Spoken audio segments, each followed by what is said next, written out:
अस्सलाम वालेकुम नाज़रीन, मैं राना अफजल अमेरिका से अपने शो में आपको खुशामदीद कहता हूँ। इस चैनल के ज़रिए हमने आपसे वादा किया था कि हम इसको इंफरटेनमेंट बनाएंगे, इंफॉर्मेशन भी देंगे और इंटरटेनमेंट भी रखेंगे। हसूल इल्म हमेशा से इंसान की ख्वाहिश रही है और तालीम के हसूल के लिए इंसान ने मुख्तलफ जो ममालिक हैं उनका सफ़र किया, सफ़र भी इख्तियार किया। हत्ता कि हमारे नबी अकरम सल्लल्लाहु अलैहि वसल्लम का फरमान है कि इल्म हासिल करो ख्वाह तुम्हें चीन जाना पड़े। आज इसी सिलसिले में हम एक ऐसा प्रोग्राम करने जा रहे हैं जिसमें हम अमेरिकन स्टडी वीज़े के हवाले से गुफ्तगू करेंगे।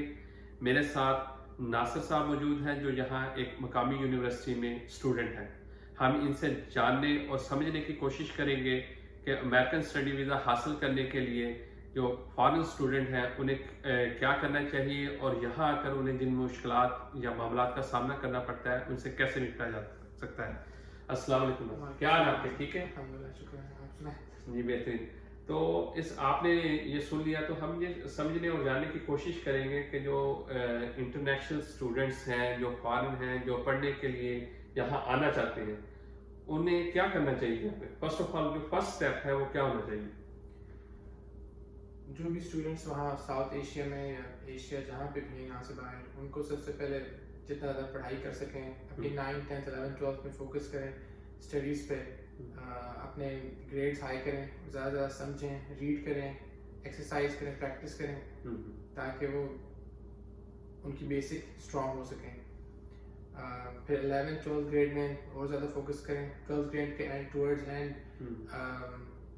इंटरनेट पे जाके ज़्यादा यूनिवर्सिटियों के लिए ढूंढें उनको, ज़्यादा से ज़्यादा स्कॉलरशिप ढूंढें, हर चीज़ के लिए अप्लाई करते रहें। जो अगर उनको एलिजिबल नहीं लगती अपने लिए उस चीज़ के लिए अप्लाई करें। It's always worth apply. यानी वो कहते हैं आप ये कह रहे थे जितनी अपॉर्चुनिटीज वो ले सकते हैं वो लेते हैं अगर आपको कुछ पे भी करना पड़ा है एप्लीकेशंस के लिए तो पे करते रहें। आप जब भी कोई एप्लीकेशन भर रहे होते हैं उस एप्लीकेशन भरने के बाद कुछ सीखते हैं हमेशा। It never goes to waste. या so just work hard basically. अच्छा, तो पहला स्टेप क्या होता है? अगर फॉर एग्जांपल वहाँ पे एक स्टूडेंट है, उसने ग्रेड 2 या इंटर कर लिया, 12वीं जमात जो आसानी के साथ हम समझ कि वो उसने पास कर लिया, तो फिर पहला स्टेप आपने बताया कि वो यूनिवर्सिटीज में अप्लाई करें। उसके बाद कोई टेस्ट का मरहला आता है? जी, उसके बाद आपको एसएटी के लिए बैठना पड़ेगा या एसीटी, बोथ सेम है, उनके डिफरेंट ग्रेडिंग स्केल्स हैं but the purpose of both exams are same. जो यूनिवर्सिटीज़ हैं यहाँ पे वो एसीटी और एसएटी बोथ एक्सेप्ट करती हैं। तो आप एसएटी के लिए बैठें या एसीटी के लिए बैठें, उसमें पास हो जाएं। Usually it's about language, reading, writing, maths, history and science. So इन सब जो सब्जेक्ट्स हैं उनमें अपनी बेसिक को स्ट्रॉन्ग करें। तो एससीटी जो है इसके बारे में कुछ मजीद वजाहत करें, इसमें मार्क्स कितने होते हैं और स्टूडेंट्स को कितने मार्क्स चाहिए, या ये मुख्तलिफ यूनिवर्सिटीज में मुख्तलिफ उसकी म्यार है उसका?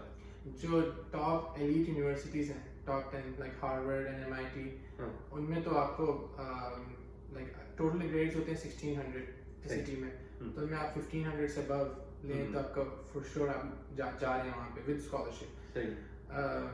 बाकी अगर आप there are universities which will accept the score of 700, 800, so it depends on universities, and the better score you get then there are more opportunities for you to get scholarships. तो जब आप स्कॉलरशिप ले लेते हैं तो उसके बाद क्या मरहला शुरू होता है कि पेरेंट्स के लिए क्या है उसमें? पेरेंट्स को अपनी source of income, bank statement before they apply in embassy.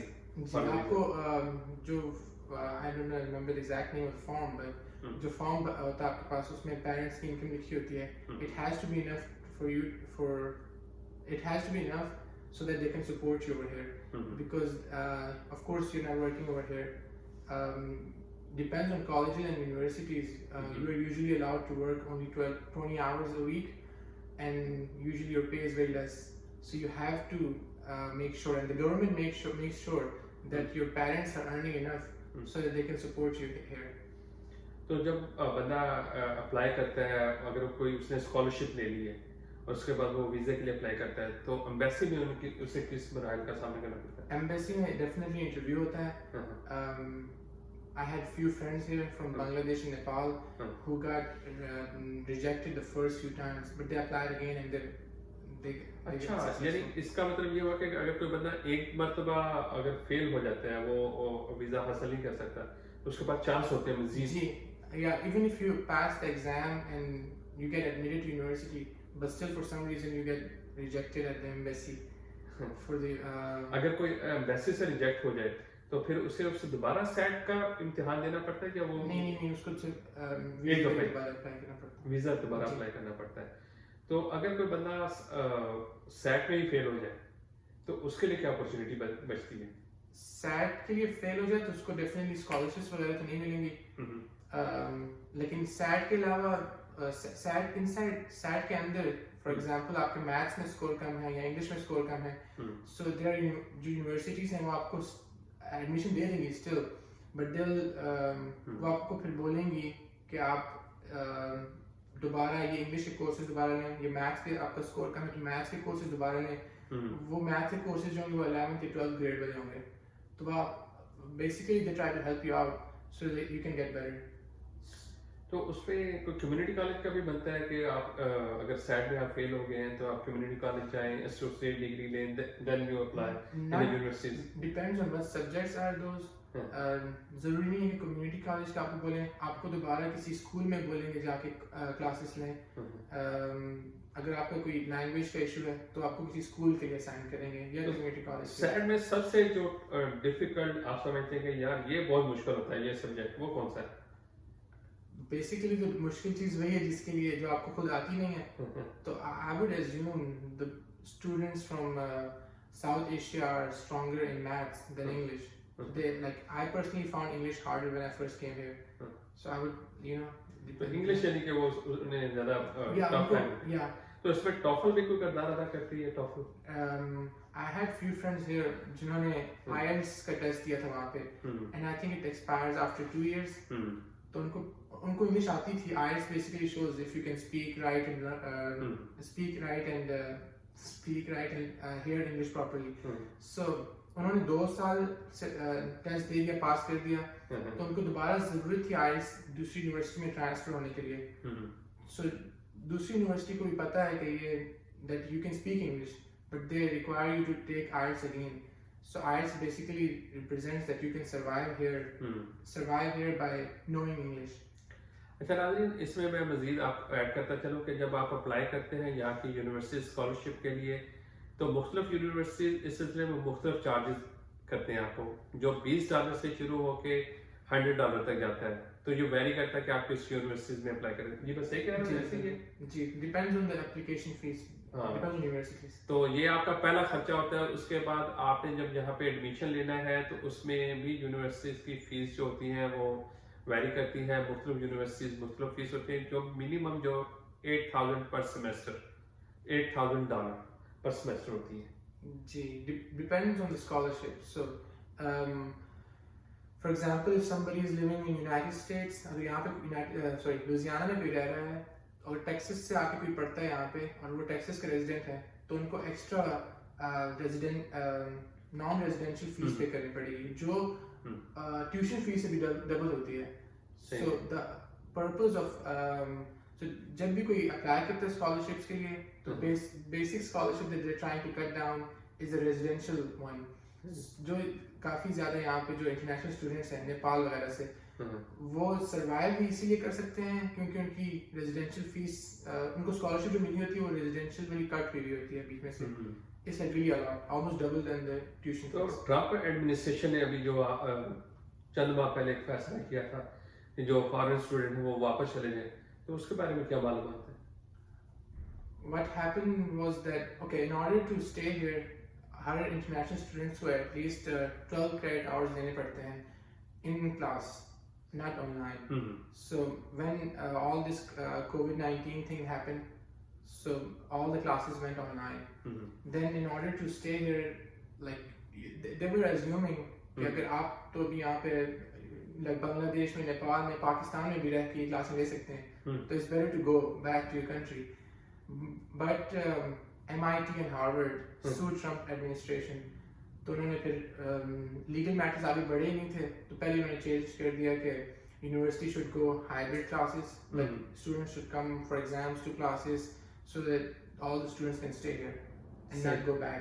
It was never safe to go back anyway. Like how can like thousands of students can just go back? अच्छा, जब नया स्टूडेंट आता है यहाँ पे और अपना सेशन लेता है पहला सेमेस्टर, तो उसे किन मसाइल का सामना करना पड़ता है?